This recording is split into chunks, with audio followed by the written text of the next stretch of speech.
Okay, we're All right. just having some technical issues there. And for everybody, just for your awareness, there's 3 people right now bringing this whole production on, and 2 of them are on the screen with you right now. So there's one person in the back working superly hard. Thank you very much, Jordan. But we could just talk through it here a little bit. So we are bringing you a 16-player timeless format event on Magic Arena. It's pretty crazy. So let's get into it. Let's talk about the Creator Clash and what we're trying to bring for everybody now. Talk to me through this, Anu. What we make, what we're trying to make.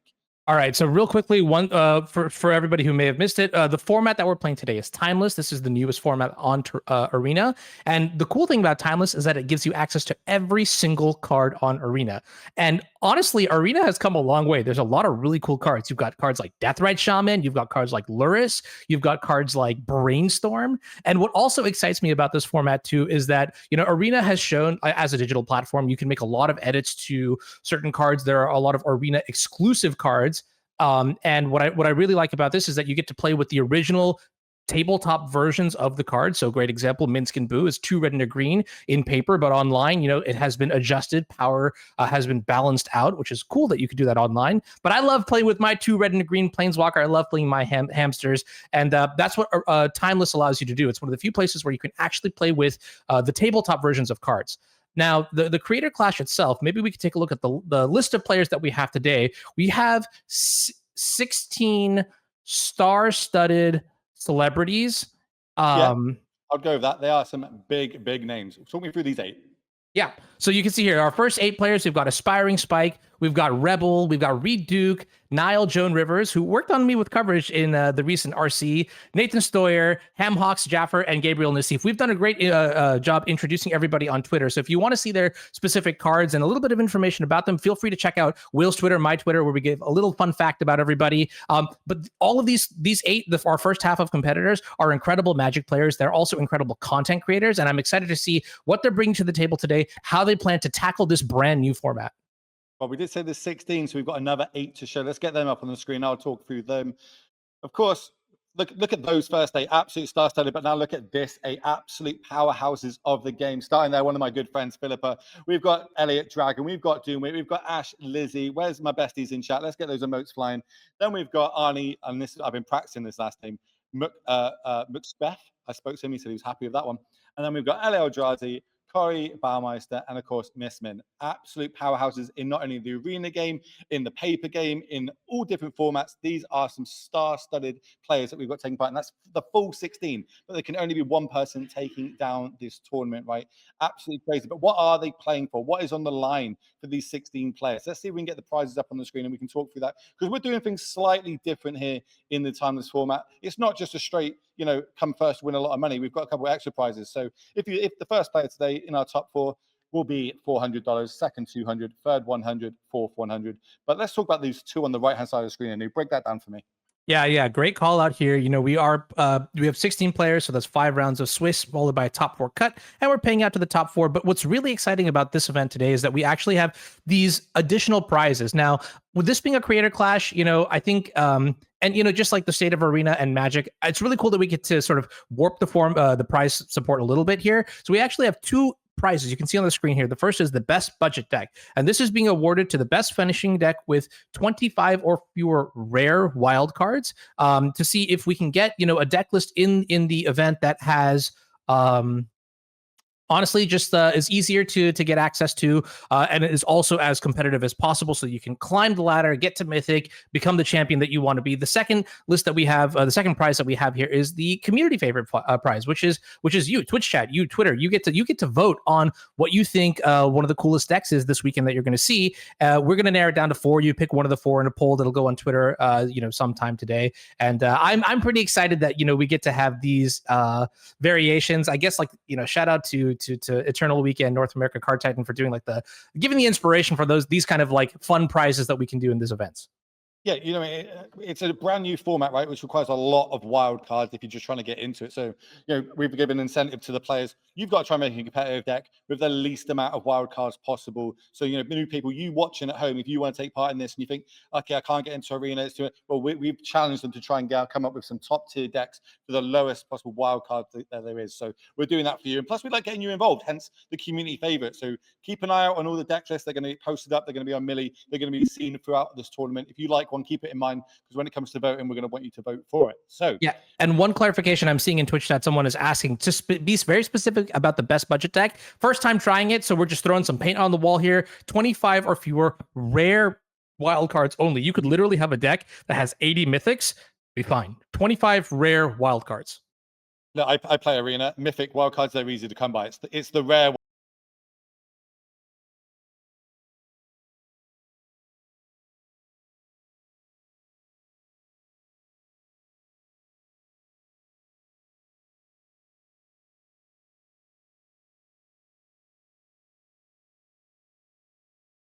Okay.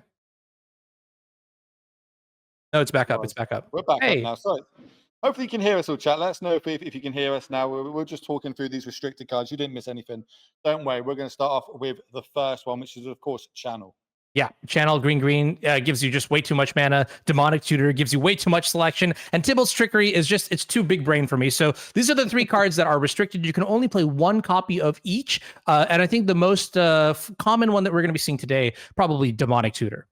Oh yeah, that card's broken. I love that. Like, I think that's when arena, when all the R&D were looking at it, they went, "Oh, that Trickery is too big brain for a new. We can only limit that to one." That's the exact wording when I think they came up with that one. But we've got a meta game. We've got 16 of the best players battling it out, so they've all brought their different decks. We have got 16 players, 13 different decks total. Let's see if we can have a little look at the meta that they are bringing. Because remember, this is going to be the meta for the timeless format. This is the first tournament of it. We get to have a little breakdown here and see what the players have brought this weekend. And there's a couple of doubles, obviously. The one I'm happy about is Jun. Jun is in every format, always will be. Unfortunately, we can't fully foil it out here. But any of these decks kind of like pick up to you, any that you kind of like? There's a couple I'm liking that I've been playing a bit on Timeless, but I'll talk about them in a second. Yeah, I think what's kind of cool here is that like a lot of this metagame, there's a lot of like legacy aspects to it. So 5-color Yorion midrange, that's one that shouts out to me. I'm also pretty excited to see all these companions that are in the format as well. You'll notice that Luris has made a great impact on this format on the metagame slide. And what's really cool to me right now is that this is a 16-person tournament, right? It's not going to be representative of like much larger, like more people, players. But the metagame on the right, you can see the snapshot, very balanced with a lot of mid-range decks, which means there's going to be a lot of back and forth gameplay in my mind, and I'm pretty excited about that. Yeah, there's no like, oh, I'll just see what decks are doing well and I'll just kind of copy paste that in. No, we're making them. Everyone's had to come up with their own decks. They've had to build them, test them, and submit them so they're happy. So we're kind of seeing what sort of players we've got in the field, right? We've got a couple of players like aggro. We've got a couple of players like playing control. Some like playing combo. A lot of players want to play mid range, and we're seeing this now. We're going to see how it plays out. I want to say big shout out to the Mono Green Prime Time and Sneak Attack. They're the two decks that I've been playing quite a lot. I do like them. It's pretty cool, but. I think we're ready for game number one. So are we going to have a short break, producer? Just seeing in my ear. Oh, we're just going to go straight down to it. No breaks. We're going to go straight down to match number one. So we have got two absolute huge streamers of the game. Everybody loves them. It is going to be Doomwake versus Aspiring Spike for our first feature match. They're going head to head. Let's see if we can get their decks up on the screen quickly, or are we just going to go straight down to the match? Okay, we're going to get their decks up on the screen for everybody. So, starting over on Doomwake's side. Doomwake, if you've been watching any of his streams, he's been playing the 5-color domain Zoo deck. A lot of painful mana base, but we can do that. Fetch lands and shock lands are legal in this format now, thanks to cards just being printed in Arena. And on top of that, we've got some super, super powerful, aggressive cards. One of them being Ragavan, and then we can finish off with a bit of burn with something like Tribal Flames. All-star cards that we haven't seen too much in Arena, now in Timeless popping up dramatically. Now over on the other side, on Aspiring Spike's side, we have got Bant control. I'm leaving this to you. This is your style of deck. Talk me through it. I've been watching Spike play this deck, and it looks so cool. So this, at the core of its deck, is an Uro deck that also plays Mystic Sanctuary. But when you're in blue-white, you also get access to cards like Swords to Plowshares. That's on Arena. And when you're in green, you also just instantly you have to play cards like Deathrite Shaman and Oko. They're just so powerful. And yeah, I mean, this deck is pretty much about as I wouldn't call this like hard control. There are a couple other decks in this format that are that lean much harder into the control format. So for example, like blue black. But this is mid range. You can see it's got a lot of fair elements to it, and also it's got a time warp combo finish. So I'm pretty excited about this. One card that I really like here is Stifle. That one is also really cool. We were talking about that last night when we were going over the deck list and getting all the data. I was like, I've been playing this format quite a lot. I didn't even know Stifle was in this format. I know Spike is huge on Stifle. He's going to try and stifle an Uro trigger. So he just casts it straight for 4 mana. I've now got a 6/6 on the battlefield that is going to be generating us so much value. It's unreal. And we're going to remember why that is such a powerhouse in Magic. But chat, we are moments away from starting round 1 of the Creator Clash. Let's get some hype in chat. Let's get some emotes going. Who's excited to see this game? We're just queuing up, and when we're ready, we're going to move straight down to that. Just waiting on that. We're going to move down to it. Yep. I think also what's kind of interesting about this matchup. So like, I mean, Zoo is a very Doomwake style deck, right? He gets into play and he wants to just keep constantly attacking, applying pressure. One thing is that because this is open deck list, we know there isn't something like Supreme Verdict, which I think is legal in the format as well. So yeah, so basically Doom gets the ability to just go as wide as possible. And I think that's going to make being on the play much more important. Yeah, well, yeah, it's the classic tale, right? Aggro versus, I would say more control than mid range, maybe like mid range to control. We can decide which way he wants to go. It's really hard to not say mid range when you've got things like Oko in your deck, which of course is one of the most powerful cards printed in Magic. That Planeswalker is very pesky, very good. But we're going to see how it hands up against this real aggressive 5-color domain Zoo deck that's got so much reach in it. We're just queuing some things up behind the scenes. Don't worry, we're going to move back while we kind of sort this out. It's fine. We can go through it. But I'm obviously going to be on the aggro side. I'm an aggro player through and through. You famously for being a control player here. So, I don't need to ask you where your allegiance lies. But, what do you think about Stifle and sort of things like Swords to Plowshare now in Arena? Like these are cards that you wouldn't see them printed again in standard, so to speak. So, the fact that they pumped them in now to be part of Timeless, it's kind of like vintage, but for Arena, right? We don't have as big a card pool, but we've got all these crazy broken cards, and weirdly, they're keeping each other in check. Like Oko broke Modern, it's not so broken at the minute in Timeless, from my testing at least. Yeah, I think what's really important about this format is that the power level of these cards is exceptional. I think that's what makes it very fun to play, right? Your cards all give you options, they all give you agency, and there's a lot of back and forth in all these games. When you increase the quality of the answers and also have threats that are powerful enough and feel like you're doing something, you don't feel like you're losing games for no reason. You also feel like you're just playing Magic, a lot of back and forth interaction, all the sort of things that make this great. This is kind of one of the reasons why I like Legacy. And I get the same vibe from Timeless. Everyone who I've talked to has been like, hey, these cards are incredibly fun to play with, and no one's been like, yeah, there's a best deck in the format, it's only this deck, and things like that. I mean, obviously, yes, the format is fresh, and who knows, we'll figure out something today, key narratives. But I think right now that's the 1-2 punch as to why these cards are amazing and what makes the Timeless format so great.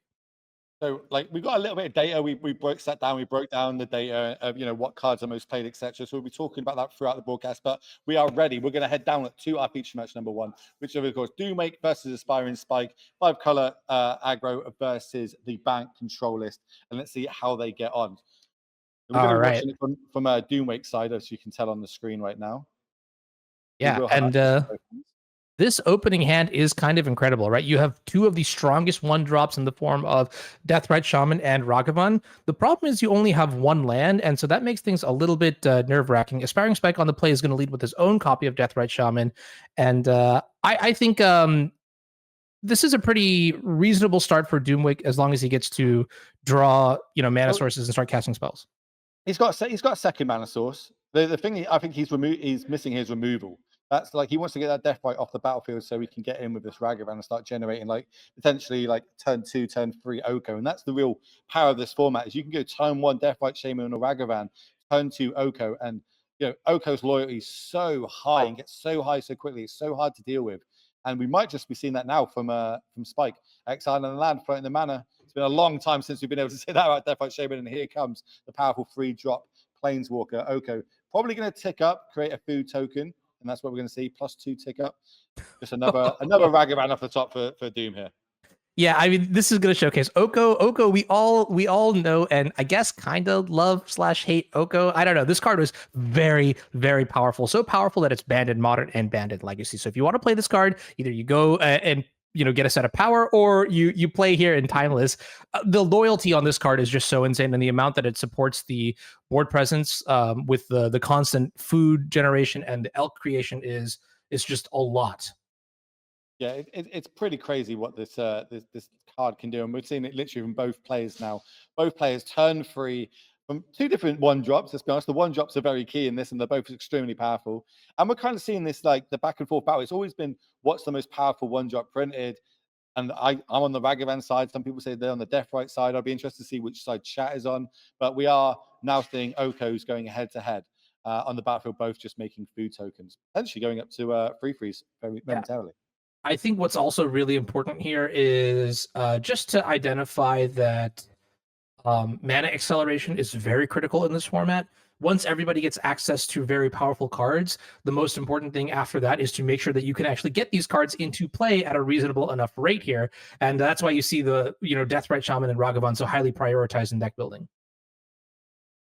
I think your mic's going slightly crazy, my friend. So what I'm going to do, I'm going to let you drop out and drop back in again while I just cover this a second. And what's going on as a turn free Teferi, which we've seen loads, obviously free drop Teferi, famous for basically being the static ability on it, as well as getting us draw a card and bounce that Ragavan back to hand. How is this? I think Spike was looking for his 3rd land drop here. He's ideally wants an island so he can turn on this Mystic Sanctuary, which is Mystic Sanctuary, where he is going to be forced to play here as his 3rd land drop, coming in tapped and not gaining value from any sorceries or instants from his graveyard pit on top. So unfortunately, not how he wants to pan out, but he's not in a bad place. 2 planeswalkers, 2 creatures going up against an Oko and 2 land on the other side. How does Doomwake want to come back from this? 3 monkeys in hand, not ideal. It might go for a dashing one, potentially trying to get a treasure token, but does have tribal flames. It could deal with the Teferi multiple ways with what he's got in his hand right now.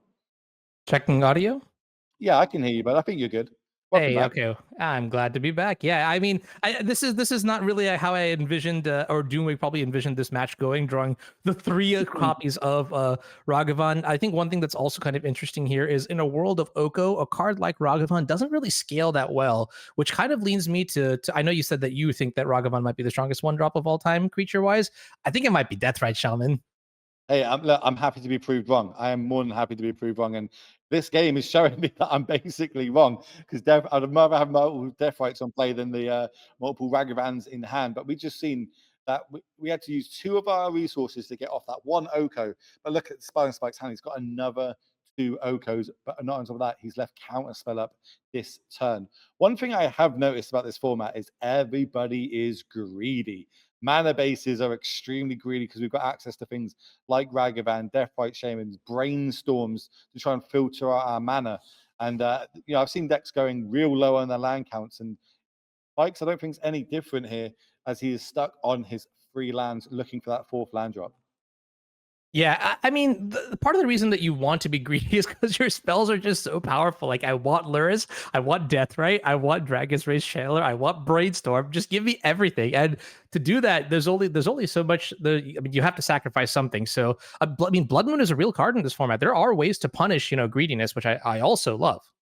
Oh, I have been punished so much by Blood Moon. Like, I am a greedy player. I play the Zoo deck, I play the Sneak Attack deck, I play the Titan deck, and they all get absolutely hosed by Blood Moon. It is pretty crazy. There's different ways around it though, but more importantly for Doom right now, he's got to try and work out how he's going to go about this turn. And we're seeing we would have seen the old battle between Deathrite Shamans and who has control of what graveyard, but Deathrite Shaman on the other side for Spike is currently a 3/3 turned into an elk.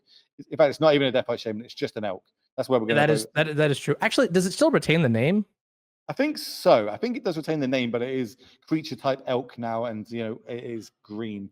As we're Mhm. going to see this elk come into Oko, and I'm getting flashbacks of modern back in the day. I don't know about you. These board states are going to get so gummed up. I mean, when you get into these mid-range piles, here's an elk attacking into an Oko that made the elk that is now blocking the elk. Can you follow that 5 times?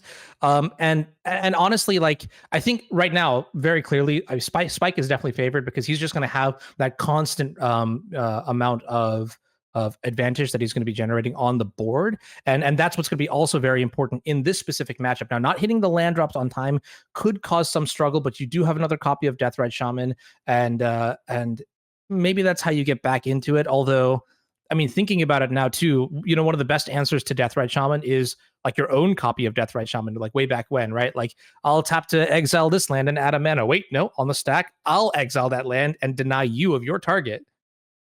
Here's the 4th land drop for Spike. That now brings on, he can start deploying multiple spells in a turn, or at least with deploying spells and holding up counter magic. As we see, he's got double counter spell in hand.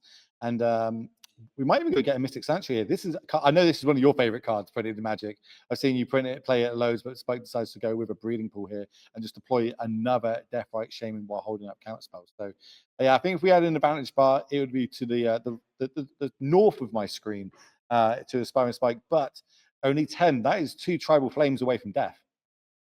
That is true. Although right now, I believe Doomwick is still missing that last color of mana, right? He still needs a swamp in play to leverage the extra points of burn. And I mean, eventually he's going to get there. We're just going to operate under the assumption that that's going to happen. And okay, here it is. This is maybe the last time we'll actually get to see this Deathrite Shaman from Doomwick's side actually get some value.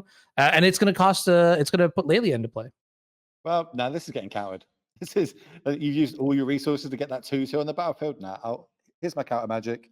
It's really pretty hard, but Spike is a master of the game, and that's why we watch these big streamers, these big content creators, because he's clearly decided that's fine. He's happy to trade. He's going to trade his Deathrite Shaman in a free with this Levolta being a free. Wait, you might not even need to do that. Like this is the crazy thing, right? With Oko, like the loyalty on this card just being so high, you could stomach the 3 points of damage. Now the question is whether or not you want to let the Lelia trigger happen again on the next turn.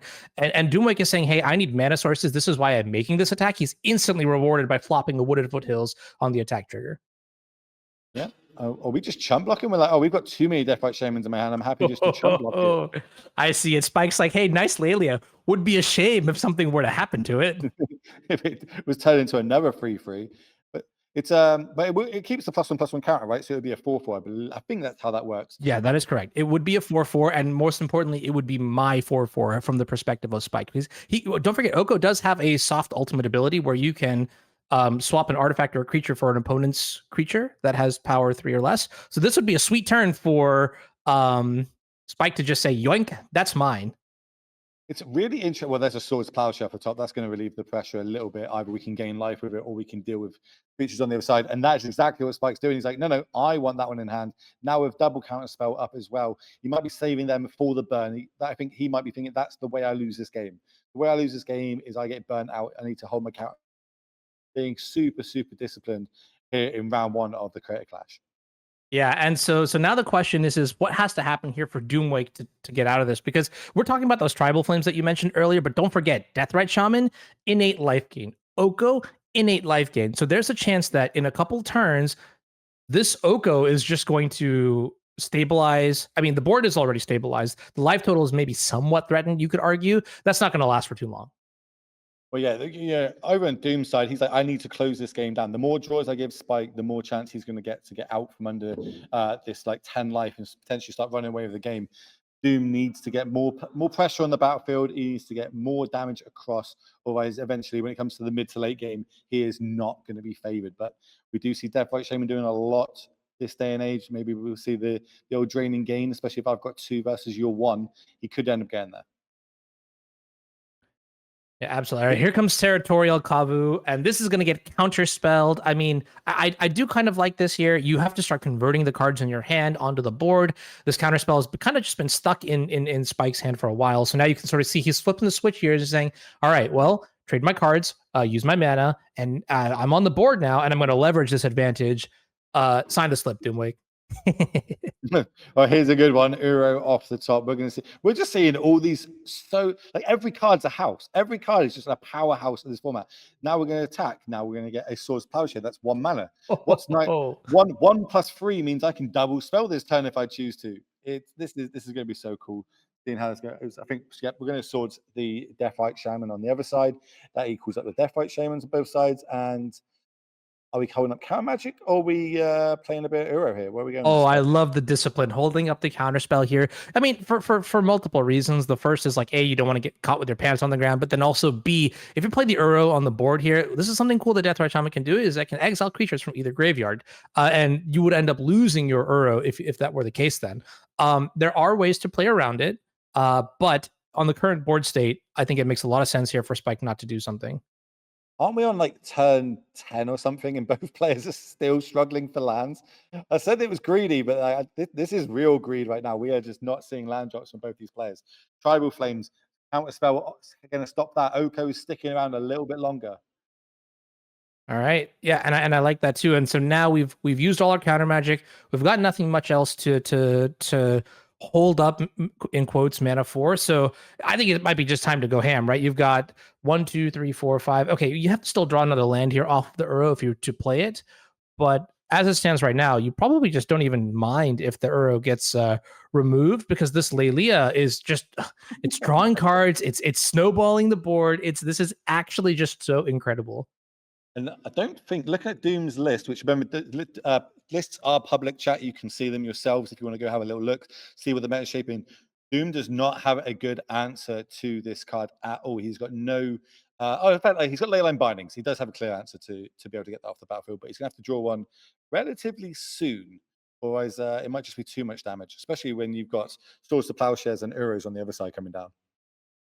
Oh, all right. Okay. There it is. We've all been there. We've all been there, Doom. We know how that works. But we get to look at how the sideboard is going to be going for Doom. What's he going to be bringing in? What's he going to be bringing out? And you at home can have a little look. I love the planes in the sideboard. Absolutely love that. He's fully aware that Blood Moon is a card in this format. Not really going to be relevant in this matchup here. No, Looking no. at some of the cards, the card that stands out to me, I think, is actually Reprieve. I would like to see that. Having played the control perspective against these Zoo decks before in Modern, one thing that I've learned is that when your opponent, commits to the board, you move for like a sweeper, like Supreme Verdict, and then they Reprieve it. You are in big trouble. And oh, check out this view. Not one sideboard, but two. Thank you, Jordan. Yeah. Incredible. I was literally just about to say, I'm like, chat, can we get some love for Jordan Pitt in this, like being able to dual screen see both sideboards at the same time and how it's going forward? Looking at Spike, he's going for the bit more of the deal with the early threats, not going too much towards the combo element, kind of sideboard and the out, where over on Doom side, he's kind of setting up for the more of the mid range, bringing in Orcish Bowmasters, which, fun fact, chat, that is the most registered card in the Creator Clash. There is 48 copies in all 16 decks. That is the most played card. So if we're going to try and give you all the data like this so you can use this yourself if you're thinking about getting into Timeless. Where's best to use your wild cards, which fetches are the best fetches to use your wild cards on, etc. To move forward. So you're trying to get the most out of your collection so you can also play this amazing format. Spike's happy. He's registered his deck. Let's have a little look at, it looks like both players are happy. We're going back down to game number 2. Remember, this is best of 3 here in the Creator Clash. 5 rounds before we cut to that top 4, and we'll see who is walking away, calling himself the Creator Clash champion. Opening hands, Anu, talk me through them. Okay, we see a couple copies of Leyline Binding, Stubborn Denial, and Veil of Summer here for Doomwake, and I am not a fan of this hand. There's no tournament acceleration. There's no threats. There's nothing hallmark of the Zoo deck. We're going to mulligan here, and this is way better. Deathrite Shaman into Orcish Bowmasters with a Lightning Bolt or a Tribal Flames. Sign me up. On the other side, we got a couple removal spells here from Spike. Again, no Deathrite Shaman, but you do have Swords to Plowshares to mitigate your opponent's early. Oh my! Yeah, and he puts the Brainstorm back. Wow. Have you? Well, it's open deck list, right? I don't know if you've played yet in this format. There is no better feeling, and I suppose you've probably done it in Legacy, when your opponent goes Brainstorm and you go Orcish Bowmaster in response. You feel so good about yourself. You're triggering my trauma, dude. It's happened to me way too many times. It's beautiful. It's a beautiful sight, and I suppose that's why we're seeing that as the most played card. Chat, I'll let you guess what the the second most played registered card in the Creator Clash. You've got yourself 10 seconds before I tell you all, because we're seeing Deathrite Shaman eating this Swords to Plowshare. What is going to be the follower here for Doomwake? Probably going to be this Cavu, might be holding up Orcish Bowmaster, but it's really telegraphing it if he does hold it up, right? Yeah, I like putting the Terratola Kavu into play here. Your opponent did not play an acceleration piece on turn 1, and they used one removal spell here in the form of Swords to Plowshares. It is open deckless, so you know that Spike is basically limited to very few removal spells, including Swords to Plowshares. There is the Aether Gust, fortunately, but yeah, this is it. You just want to, this is what the Zoo deck wants to do, right? Just pressure, pressure, pressure, pressure, and then have a little bit of interaction here and there, whether it is like Orcish Bowmasters or just like a bunch of burn spells to finish the game off. Yeah, well, I think both players are doing this wrong. It's turn 2, and I don't see any Okos on the battlefield. It's the opposite of game 1. The second most played card chat is Deathrite Shaman. 41 copies registered in these 16 decks. That's Orcish Bowmaster and Deathrite Shaman are number 1 and number 2. We'll be going through all the cards throughout the broadcast, so make sure you stick around to know to find out exactly what the top 10 is that you should be crafting. And you know what really shocks me too is that Brainstorm, a card that is so powerful in Legacy, did not even crack the top 10. Oh no, nah. Which tells you the state of this format is very fascinating. And you're going to see turn 3 Oko here. This is exactly now Spike, I feel like, is just in the lead here. I mean, tragically drawing a copy of Brainstorm after Doom resolves the Orcish Bowmasters, but on this board state now, I mean, it's a little bit tricky. Oh, I'd be going face. I'm greedy here. I'd be like, go face, drop you to 7, burn you for 4. But he's decided, nope, we need to get that. That's the way that Spike gets back into this game. That's going to be able to gain him 3 life a turn potentially. So I don't want to be doing that. Triple lightning bolt in hand with Aspiring Spike. I'm actually rooting for Doomwake so hard here. It's kind of crazy. I mean, bolt. What death is more elegant than that, right? Well, it's going to eat a counter spell. Deathrite's going to be around. And that's pretty good. Deathrite being a 1/2 is going to absolutely stone rule this Orcish Bowmaster, both being 1/1s currently. Draws a redundant copy of a land. Could obviously put that back on top of his deck with a Brainstorm and shuffle it away potentially, but not in the face of his Orcish Bowmaster. How do we want to go about this now, Doom? Lightning bolt number 2. Fascinating. Okay. It's really interesting that he's choosing to use the lightning bolt here over something like the Leyline Binding. I mean, with the opponent being at 9, functionally 12 life, I think lightning bolt is still very, very relevant. But clearly, Doom is like, he's trying to pigeonhole himself into more of a value game plan more than anything else. And I think then that makes sense that you would use the lightning bolt on the Deathrite Shaman. I would consider maybe using the Leyline Binding just to better use your mana. But looks like he's actually just going to get massively rewarded here with this portable hole that Spike was able to top deck. Yeah, I think the reason for we're keeping Leyline Binding right is for like a potential future Oko. We don't have a great answer to that, so maybe that's where his head's at. Obviously, we're missing blue mana right now. Looking at the Stub of the Nile, really wishing that we had the blue so we could kind of use it potentially moving forward, especially if we see an Oko coming down. But then we're going to go land Oko on top.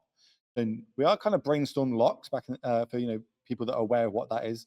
I know that obviously you are a huge Legacy player. If I say Brainstorm lock, what do I mean? Yeah, so the cool thing about Brainstorm is that you get to radically change your hand. But the problem is you put 2 cards from your hand that are usually not that great back on top of your deck. The reason Brainstorm is broken in Legacy is because you can combine it with something like a fetch land to shuffle away those bad cards and not draw them. In this case, Spike is not able to do it, so he's locked into drawing those 2 cards, hence the phrase Brainstorm lock. Okay, well, we're going to see a Brainstorm here. We're going to Leyline. On the stack. Okay, Leyline's Binding. That's going to eat the counter spell because obviously we wanted to get that Orcish Bowmaster back, which would have been an absolute huge play here. But luckily for Spike, it does have the counter magic to stop that happening. Brainstorm's going to resolve a couple of lands. We see a Aether Gust and an Oko, but more importantly, the fetch land. The fetch land means that we can resort the top of our deck if we want to go that route. I'm not entirely sure what we want over Oko, so I don't think we'll be seeing that cracked anytime soon. Yeah, that's like the most terrifying thing too, is when you Brainstorm, you see your opponent Brainstorm, they put 2 cards back, and then they're like, nah, not gonna fetch, gonna draw, and you're just like, oh no, their hand is full of absolute bangers. It's just the one. in this case. But potentially we see this all the time in eternal formats. I know we're talking about this a lot, chat, and this is the brand new format, but this is what we've got to go on with the cards in the past, is how good they are in other formats. And we see just 1/1s getting a lot of chip damage in these older formats, because you don't really want to use your powerful cards to to get this token off the battlefield, so to speak. But something that's a really good stonehouse to that is an Oko, which is going to probably run away with this game if we cannot find an answer for it relatively quickly. And we've just got a lot of reactive spells in hand. We've got a Veil of Summer, we've got a Lightning Bolt, and we have a Stubborn Denial and Giganta, obviously, that got added to the hand, but we do need 5 mana to deploy that. We know about the Eighth of Gust on the other side as well. Yeah, the way this game is shaping up right now, I think Spike was kind of in dire straits, and then was able to use the power, of cards like Brainstorm to find haymakers like Oko. And now, I mean, it's going to sound kind of crazy, but I think Spike is actually just very favored from this position, despite being down on resources, down on board. This is kind of crazy, a quite powerful demonstration of how a card like Oko is just too good for modern, too good for legacy, and really pulling out the work here, doing in the reps in this game. It's the exact card you need against the aggro decks, right? In that you win the mid game. I've got a card that not only gains me life, it makes me blockers. It can start closing out the game later on. Doomsday floating around with that lightning bolt, potentially wants to point it at this 3/3. We know about he knows about the counter spell, but obviously he knows he's got a Veil in hand as well. So he's going to be able to go 1 card deeper here and make all his spells uncountable if that's how he chooses to go about it. Going for the Triumph here. Now, this is kind of interesting, right? Because Aether Gust and the dynamic between Aether Gust and Veil of Summer, we're going to see another stack-based battle, like harkening back to what we saw earlier with the Brainstorm in response, binding the portable hole to try to free the Bowmasters, punish the Brainstorms, but then there was a counterspell. Aether Gust is a little bit different, right? You can't quite Veil of Summer and Aether Gust that is soft countering a spell on the stack. You can still cycle the Veil, but because Aether Gust doesn't actually counter a spell, Veil of Summer is a little bit less useful here. But if you try to Aether Gust a permanent that is in play, Veil of Summer will help there. So we're gonna have to see how Spike manages this specific card, and whether or not it's actually going to be able to save him from losing a game. Although Oko just doing such a great job here. Here's another food token. That's 3 life at least, right? I mean, this is what I mean. Like, he's only got. Does that do it? That's 5. That's lethal damage, but that Eighth of Gust is going to save him. We don't have a creature toughness power 4 more for the ferocious on this Stubborn Denial to take effect. This is going to. So this is really interesting. Then are we priced into playing the Giganta to power up our Stubborn Denial? I think, well, also remember 3 life is gained from the food token on the other side. There's a Deathrite Shaman on the battlefield. No, the math is too hard for me. Yeah, there's so much going on right now. And this format is crazy. But we're going for it. I love this. 5 to your face. All right, is this counterspell? Yay, counterspell. Let's go. Veil of Summer snapped off instantly, and there's the Aether Gust. It's got to come down now, right? And it's probably going on the Veil of Summer. Yeah. So do you put that on the bottom or the top? Oh, it's got to go bottom, right? Yeah, probably. Unless we need to top deck another Tribal Flames potentially. Yeah, I don't like that. Going to the bottom here. Tribal Flames is going to be countered. Now Spike 0 cards in hand, but does have an Oko. We could Lightning Bolt the token and then attack Oko, but what's that really going to do? It's such a high loyalty. Mystic Sanctuary off the top to any card in his graveyard. Spike can now put on top if he wants to go that route. Sanctuary not even that good right now because of the Deathrite Shaman, right? Because it can stop the sorceries and instants. Damn, I'm leaning more towards this might be the best one drop. Don't say that too loud. There's so many layers here. Like Mystic Sanctuary was super powerful, but when you incorporate, like this is why I love also the concept of like unbans, but like 'cause you get to see all these like interesting dynamics. Here we're gonna activate Mystic Sanctuary. We'll see what Spike targets. I think it's gonna not matter. Do we hover the? Okay. Doomwake making me sweat a little bit there. But then we can fetch, right, and go get another Mystic Sanctuary to hit this on top again. Oh, because there's 3 in Spike's deck. You're right. And that looks like that's the line he's going to go with here. How much do you want this counter spell? And I think he's just like, I need to protect this Oko. This Oko is going to run away with the game. 8 loyalty.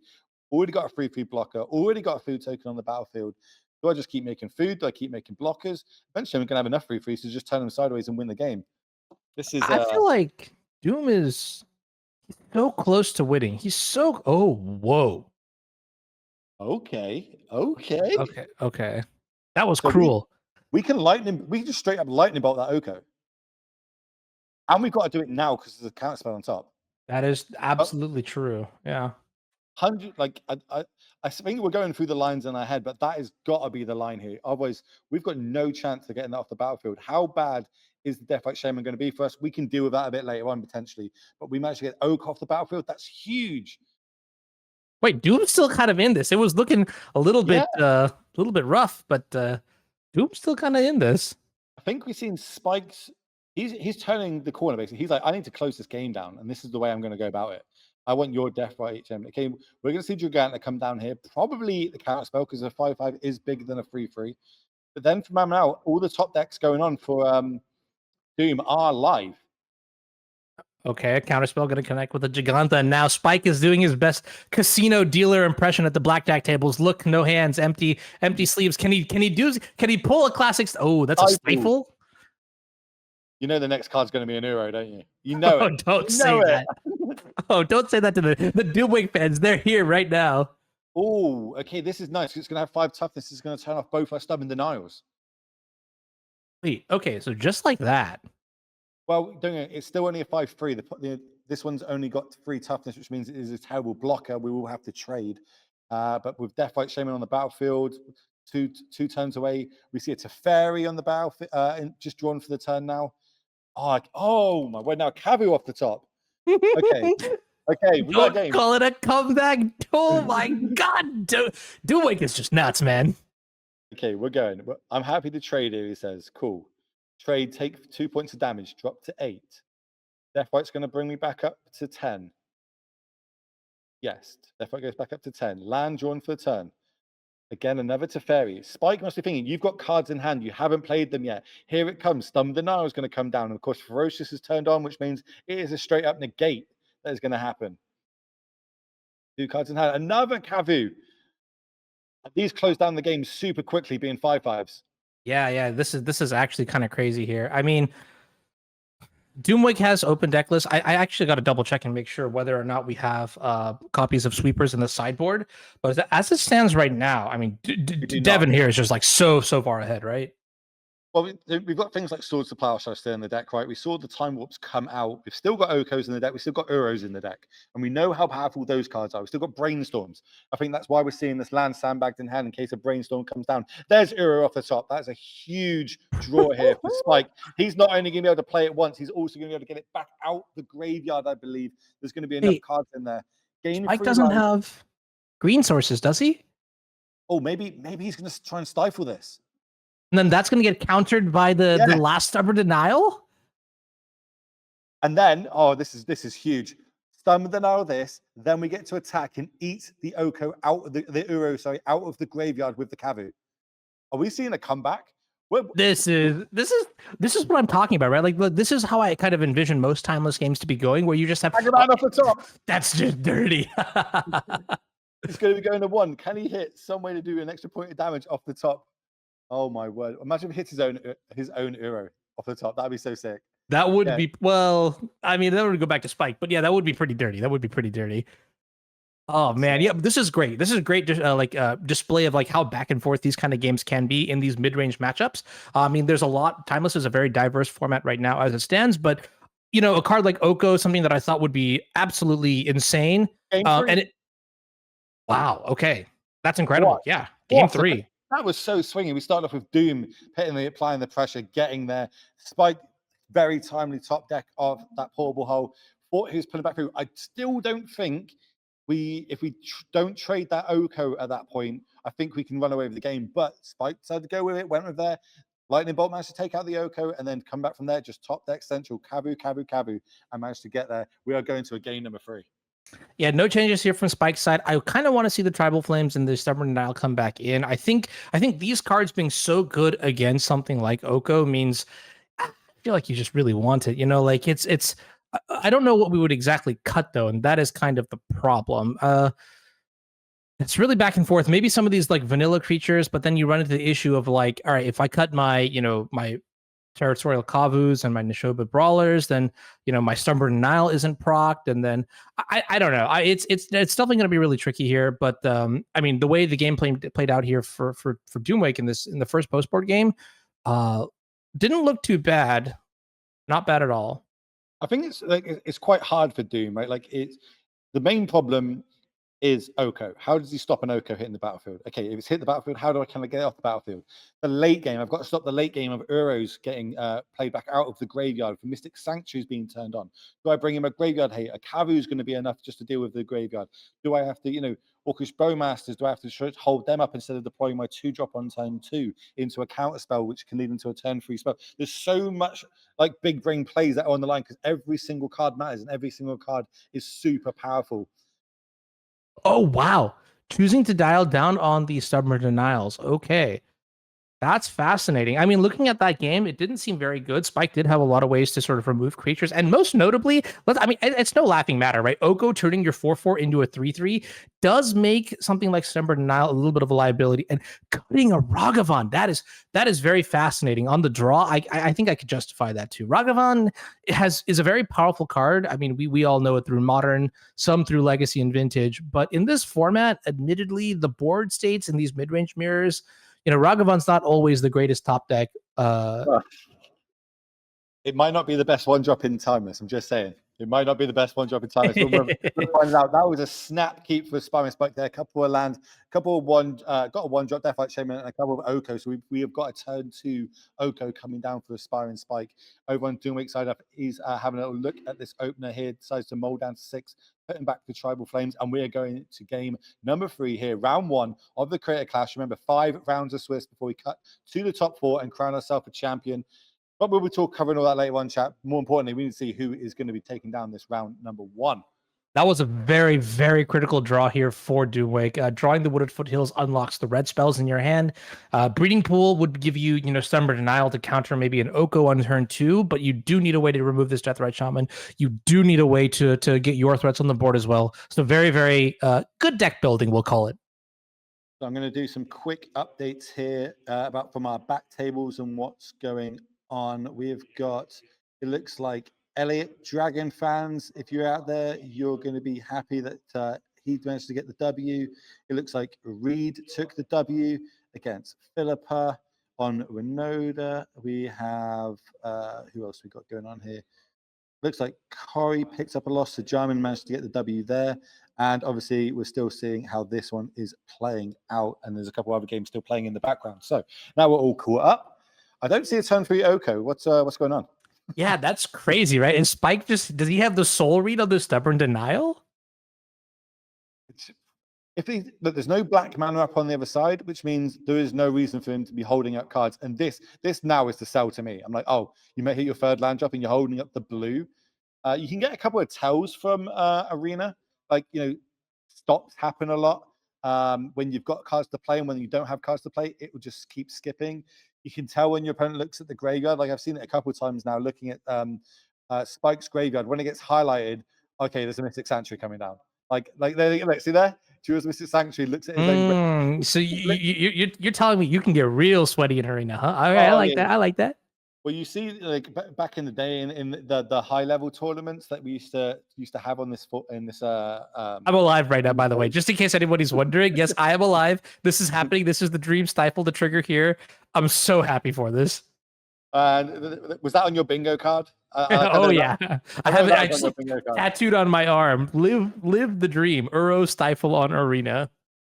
I think that's all Spike's really wanted to do as well, I imagine, is he's like, I get to do this. I get to do the thing, which now I have a 6/6, which is going to gain me 3 life every time I attack. Oh, and I'm also going to get to draw a card, and I'm going to get to play an extra land drop for the turn from my hand.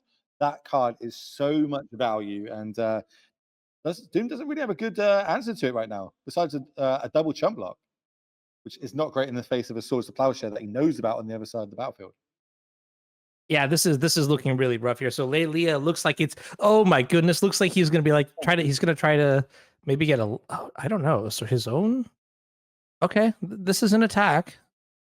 I won't pretend like I understand combat. So here comes, yeah, the block there, 5 points in, and I think this is going to be it. Yeah, drawing the counter spell here off the top as well. That's going to probably seal it. That is a rough conclusion to the game. We had an amazing turn, and I think we're going to be very moments away from seeing the click concede by Doomweek, as not only is there an error, Portable Hold deals with my threat, Oko is the follow-up. Looking at my life total, and that is the concede for Doomweek. So congratulations to Spider Spike taking game number 3 down on match number 1. So that was the first game. We've got 5 more rounds. Oh, that's absolutely mental.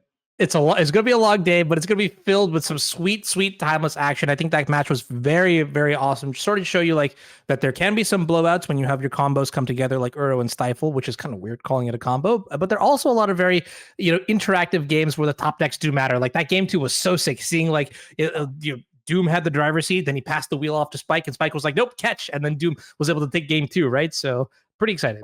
Already a highlight match, and we're only one game into that. I'm going to ask producer, do we have a backup feature match, or is that?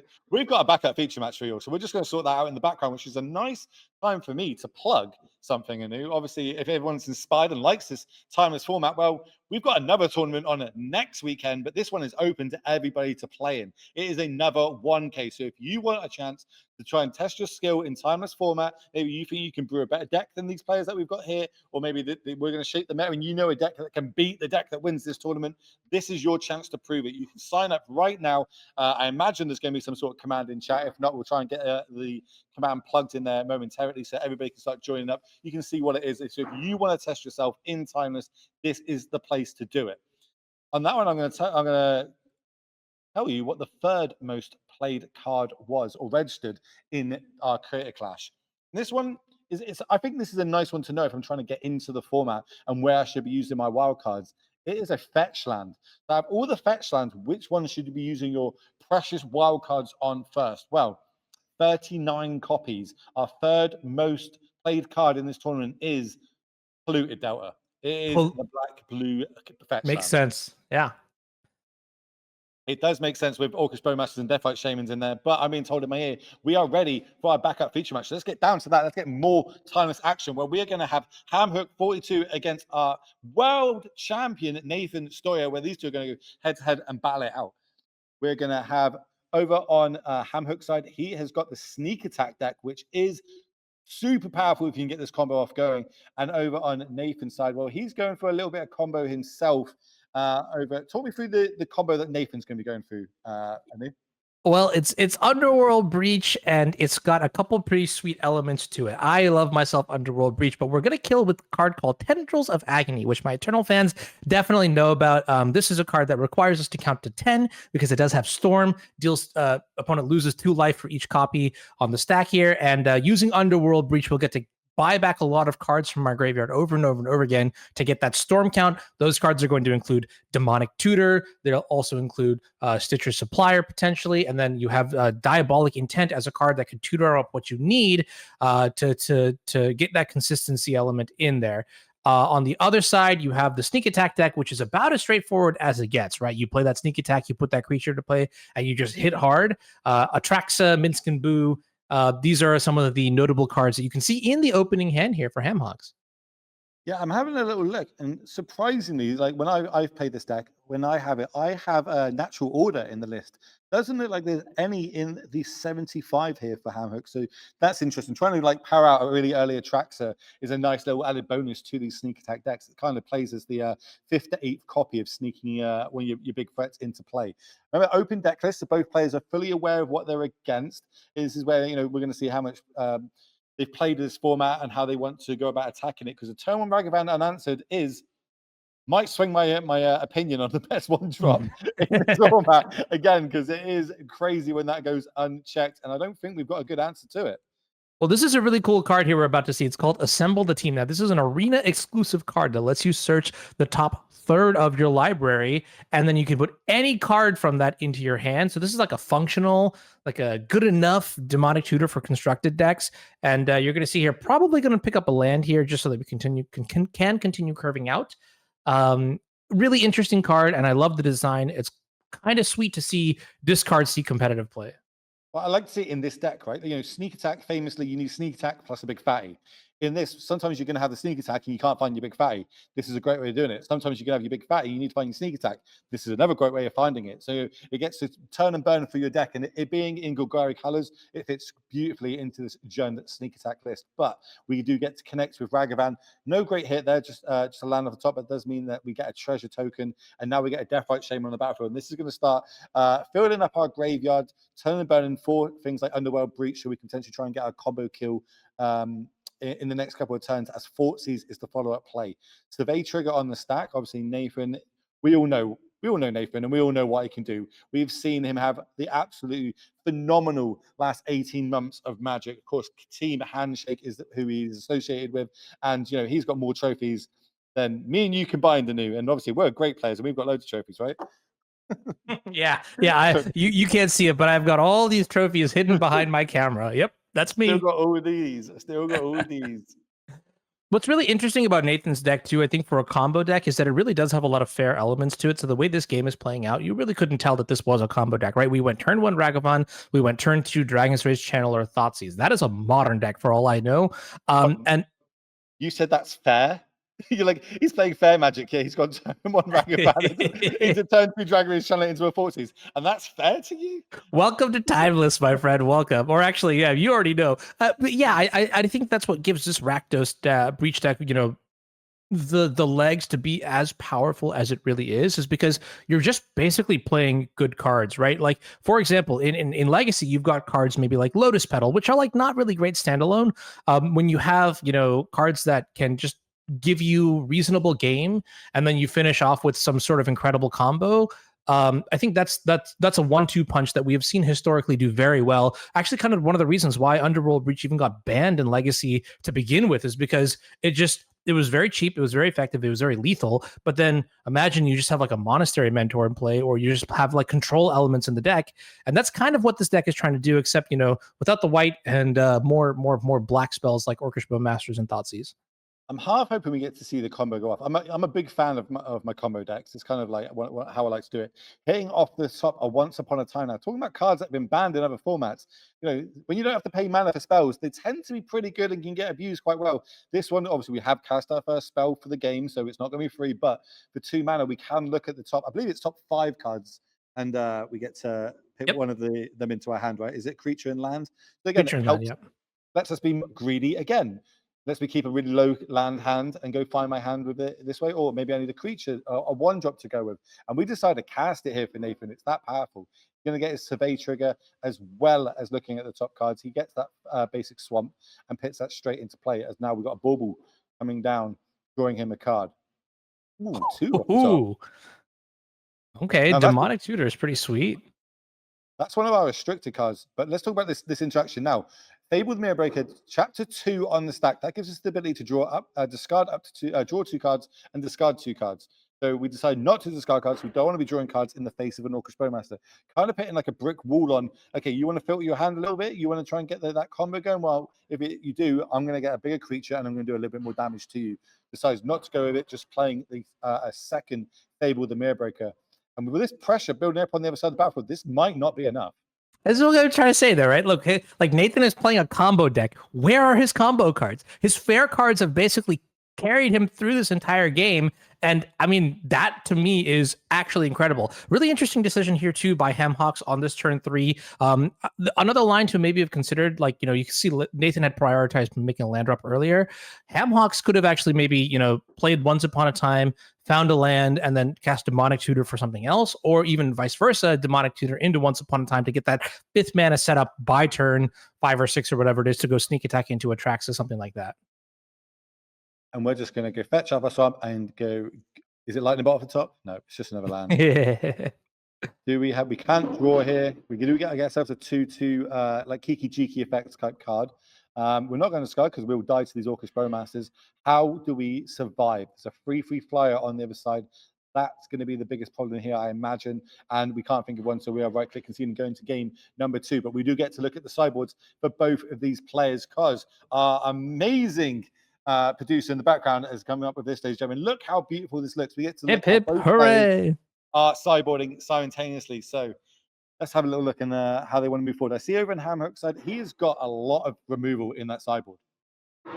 Yeah, and I think that's going to be pretty relevant here. I mean, going into the post-board games here, you could see the impact that cards like Ragavan and Orcish Bowmasters had. Dragon's Rage Channeler is, yeah, it's annoying, but the other two cards, you don't want Ragavan to sort of take over a game. It just generates a bit too much mana when left unchecked, and I mean that in and of itself is a problem, right? So I would like to see some of those elements come in, maybe a little bit less combo oriented items as well, and then you just aim for playing a longer game, but then you also need to make sure that your deck is still consistent enough that you can go like, turn 3 or 4 or 5, sneak attack into a Traxa or Wolfspine Ward or something. One thing I think we're missing is graveyard hate. We've got a lot of answers to deal with what's on the board, but obviously Underworld Breach, sure, I've got a backup plan here. You've got to deal with my graveyard, because otherwise I'll just try and win out of nowhere there. And I'm looking at it, besides for Brainstorm, Stone Brain. I always get that wrong. Stone Brain, we don't really have many ways to sort. We've got Death Rights in the main, but that's only sorcery and instance that it can deal with. So maybe this is maybe we just got to go all in on our plan and try and get a big hasty worm on the battlefield. Wellspine Worm, obviously 15/15 trample does close the game down pretty quickly if it ends up on the battlefield. But over on Nathan's side, he's just doing the fine tuning here. Something that he's done super well over the past. Well, since he was, I say, a little kid, it literally is just a staple of the game at this point. There's pinpoint decisions, knowing when to play what number of X cards at what time. He's huge on this. And one thing I do want to add, just by we're talking while the sideboarding, is some formats tend to be very favored on the play or draw. We haven't really seen that so far. We've seen a Tomo Magavan going unchecked being pretty powerful, but in the game match before this with Doom and Spike, we saw just turn 2 Okos of both players, and no one really ran away with the game. It was kind of just, they just went to a stalemate. So it's cool to see format like that. So far, that doesn't seem too dependent on play draw. There's a lot of gameplay in both these decks. Dark Ritual. So this is kind of what I mean, right? When you look at this hand here, if you didn't have these Deathrite Shamans and your hand was just Fatal Push and a couple Dark Rituals, it wouldn't be as exciting. I think Deathrite Shaman gives you a little bit of the comfort of knowing that, hey, like, okay, maybe I'm not winning as fast, or like maybe my game plan's not super streamlined, but I've got this Deathrite Shaman and I can still interact with my opponent, which I think is what makes this combo deck in particular so deadly, is that you play a regular game of Magic, and then much like an LSV Vintage Cube, oops, you just randomly stumble into a win.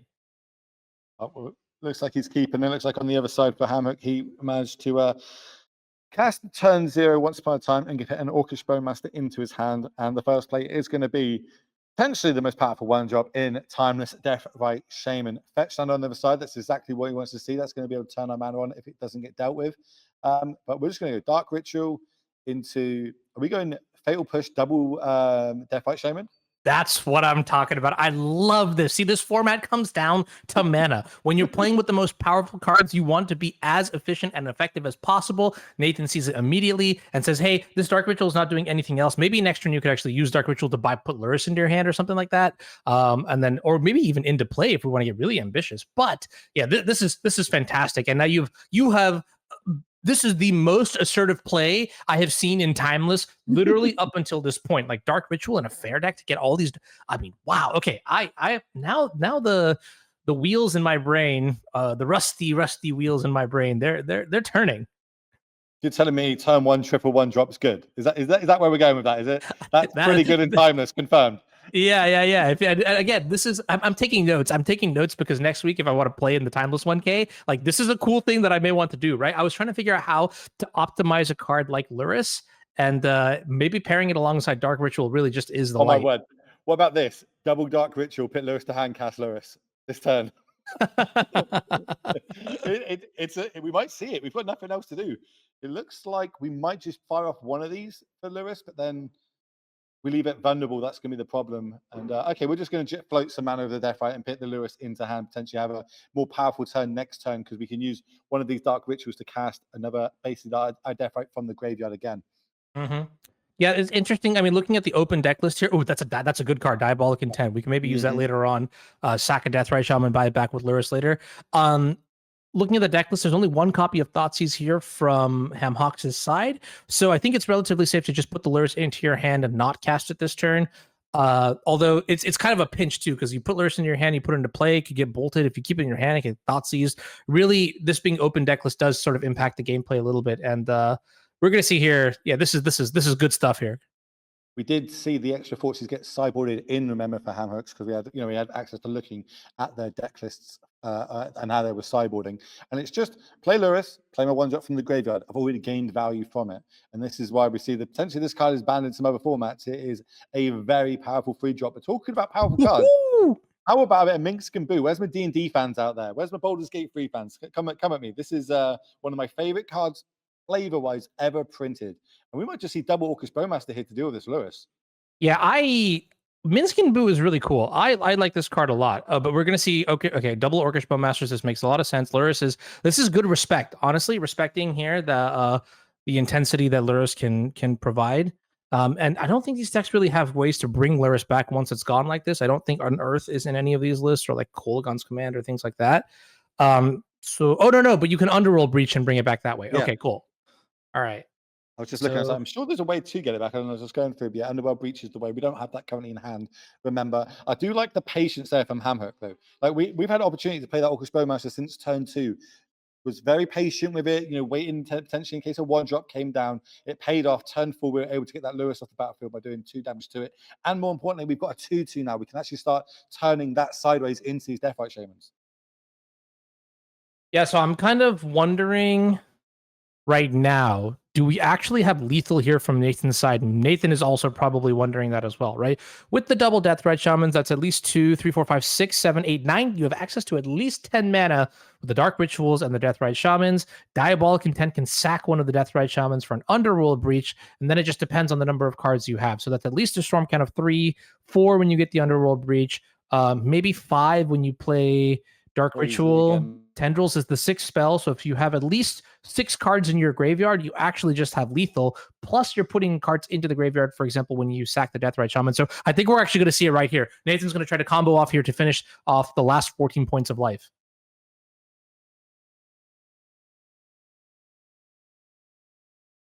All right, this is pretty exciting.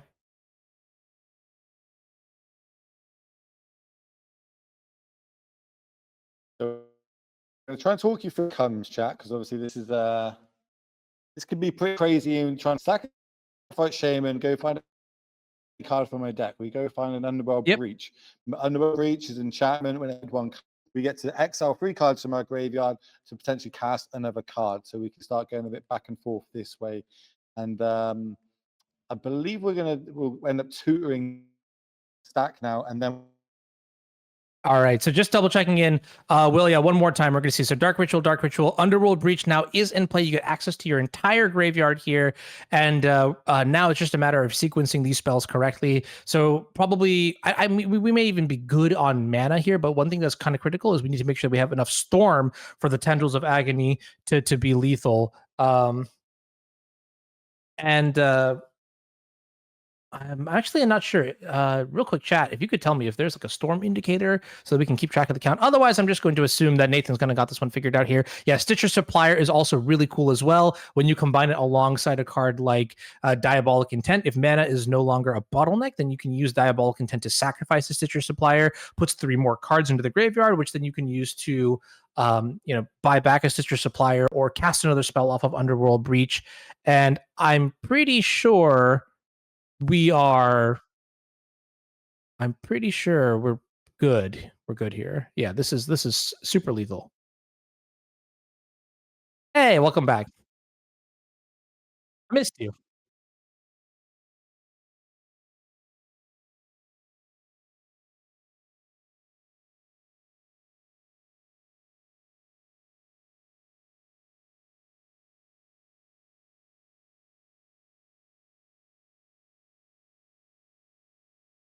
Plenty of copies, yes.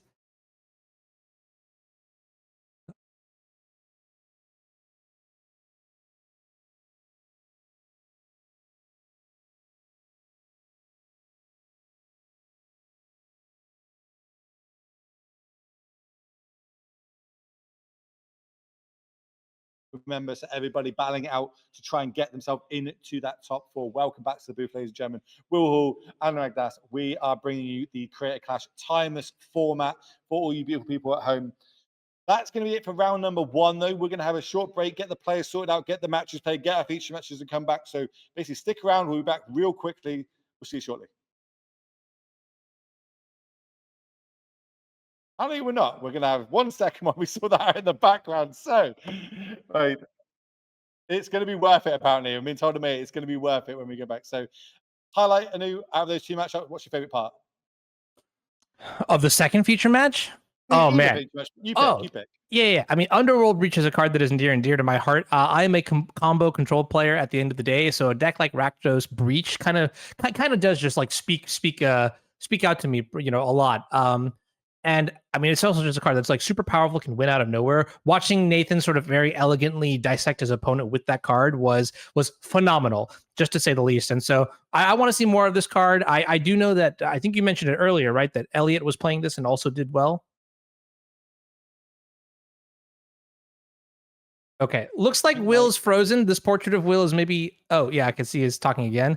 And yeah, what we're gonna do right now is we're gonna cut to a quick break here, and then we're gonna be back. While we're on break, you're gonna get to watch at the remainder of Ash Lizzle's match, I believe, which is going on live right now. Stay tuned. We'll be back in just a moment.